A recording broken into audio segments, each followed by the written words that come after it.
Assalamualaikum warahmatullahi wabarakatuh. Perkenalkan, saya Dewi Wulandari, NIM 19008. Di sini saya akan menjelaskan mengenai evaluasi sediaan parenteral, yaitu injeksi dan infus. Dosen pengampu saya adalah Ibu Apoteker Novrianti M. Fram. Selanjutnya, yaitu injeksi. Nah, pengertian dari injeksi adalah sediaan steril berupa larutan, emulsi atau suspensi atau serbuk yang harus dilarutkan atau disuspensikan terlebih dahulu sebelum digunakan, yang disuntikan dengan cara merobek jaringan ke dalam kulit atau melalui kulit atau selaput lendir. Nah, injeksi ini diracik dengan melarutkan atau mengemulsikan atau mensuspensikan sejumlah obat ke dalam sejumlah pelarut atau dengan mengisikan sejumlah obat ke dalam wadah dosis tunggal atau dosis ganda. Nah, selanjutnya pengertian dari infus. Infus adalah sediaan steril, dapat berupa larutan, emulsi, bebas pirogen, sedapat mungkin isotonis dengan darah, disuntikan langsung ke dalam vena dalam volume yang relatif besar. Infus intravena harus jernih dan praktis, bebas partikel, kecuali dinyatakan lain. Infus intravena tidak boleh mengandung bakterisida atau dapar. Nah, selanjutnya ini adalah tabel keterangan dari perbedaan injeksi dan infus intravena, di mana perbedaannya itu ada yang menyangkut maksudnya, volume, alat dan cara, waktu, pembawa, isohidris, isoloni, bebas pirogen, dan kemasannya.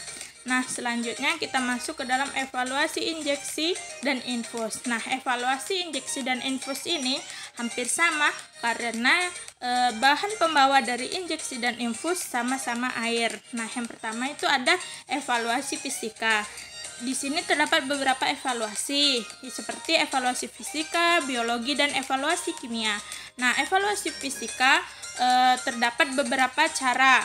Yang pertama itu seperti penetapan pH, di mana tujuannya adalah mengetahui pH bahan atau sediaan dan untuk mengetahui kesesuaiannya dengan persyaratan yang telah ditentukan.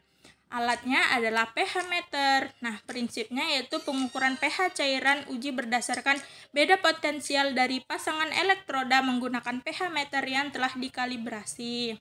Nah, untuk cara kerjanya tadi seperti prinsipnya ya, berarti yang pertama itu pH meter harus kita kalibrasi terlebih dahulu. Nah, kalibrasi pH ini menggunakan larutan dapar baku. Kemudian pH meter yang telah dikalibrasi baru digunakan untuk mengukur pH larutan.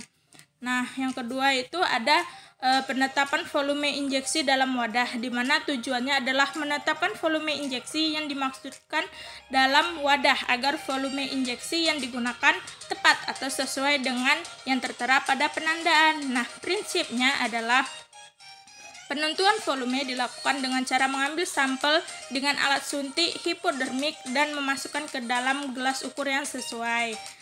Nah, cara kerjanya itu yang pertama adalah pilih satu atau lebih wadah. Nah, di sini jika 3 wadah atau lebih itu bila volume lebih dari 3 mili dan kurang dari 10 mili, atau 5 wadah itu lebih bila volumenya 3 mili atau kurang. Nah, kemudian ambil tiap wadah dengan alat suntik hipodermik kering berukuran tidak lebih dari 3 kali volume, akan diukur dan dilengkapi dengan jarum suntik nomor 21, panjangnya tidak kurang dari 25 cm.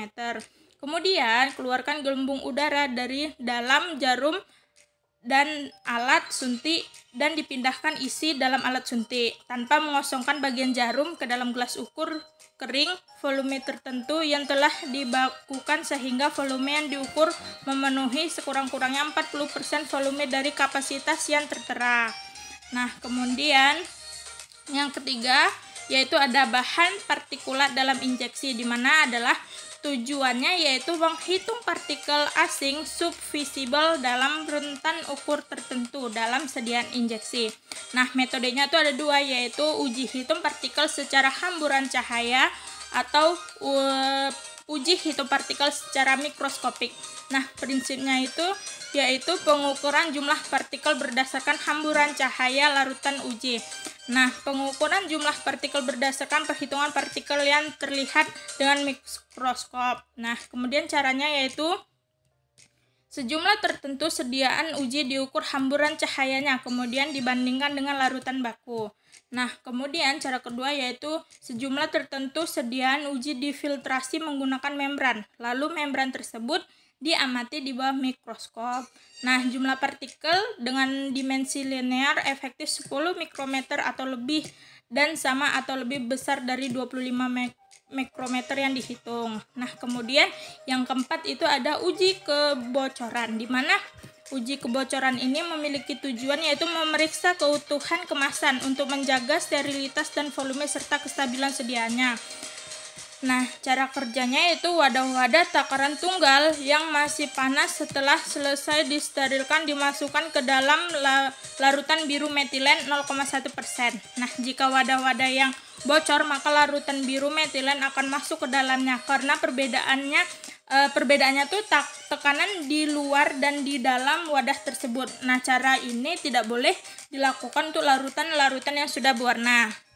Kemudian wadah takaran tunggal disterilkan terbalik. Nah, di mana caranya yaitu ujung di bawah itu disterilkan terbalik yaitu dengan ujung di bawah, di mana ini digunakan pada pembuatan dalam skala kecil. Jika kebocoran, maka larutan ini dari dalam wadah akan keluar dan wadah menjadi kosong. Nah, ini disterilkan secara terbalik. Nah, yang ketiga yaitu wadah yang tidak dapat disterilkan.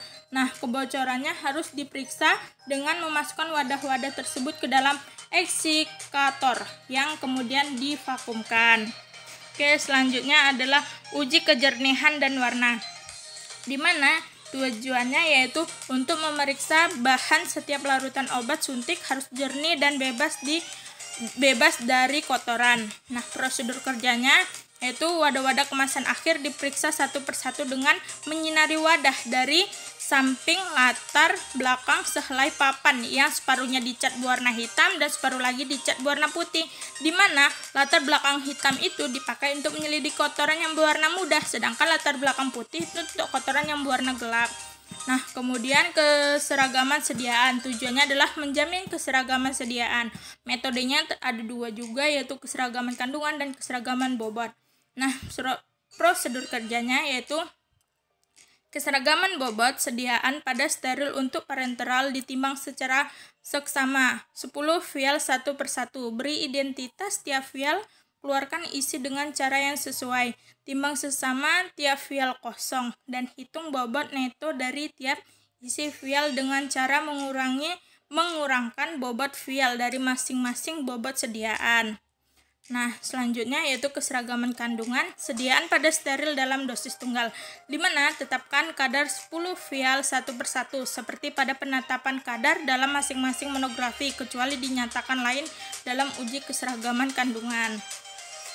Nah, yang kali ini kita akan membahas mengenai evaluasi biologi, di mana evaluasi biologi ini juga memiliki beberapa uji. Yang pertama itu ada uji sterilitas, di mana tujuannya adalah menetapkan apakah bahan farmakope yang harus disterilkan memenuhi persyaratan berkenan dengan uji sterilitas yang tertera pada masing-masing monografi. Nah, persiapannya itu kita harus mempersiapkan media, di mana uji kesesuaian ini menyangkut uji sterilitas media, uji fertilitas media, dan penyimpanan. Nah, prosedur kerjanya yaitu uji fertilitas, tetapkan sterilitas setiap lot media dengan menginkubasi sejumlah wadah yang mewakili pada suhu dan selama waktu yang tertera pada uji. Uji sterilitas prosedur pengujian terdiri dari inokulasi langsung ke dalam media uji dan teknik penyaringan membran. Nah, yang kedua itu ada uji pirogen, di mana uji ini untuk mengatasi resiko reaksi demam pada tingkat yang dapat diterima oleh pasien pada pemberian sediaan injeksi. Nah, prinsipnya di sini yaitu pengukuran kenaikan suhu kelinci setelah penyuntikan larutan uji secara intravena dan ditunjukkan untuk sediaan yang dapat ditoleransi dengan uji kelinci dengan dosis penyuntikan tidak lebih dari 10 ml per kilogram dalam jangka waktu tidak lebih dari 10 menit. Nah, prosedur kerjanya tadi sudah kita bahas dalam prinsipnya, yaitu dilakukan dengan hewan percobaan yaitu kelinci. Nah, kemudian ada penetapan potensi antimikroba. Nah, ini untuk zat aktif antibiotik saja, di mana tujuannya itu untuk mengetahui aktivitas atau potensi antibiotiknya. Metodenya yaitu lempeng silinder atau tabung. Nah, prinsipnya bisa sama-sama kita baca ya teman-teman.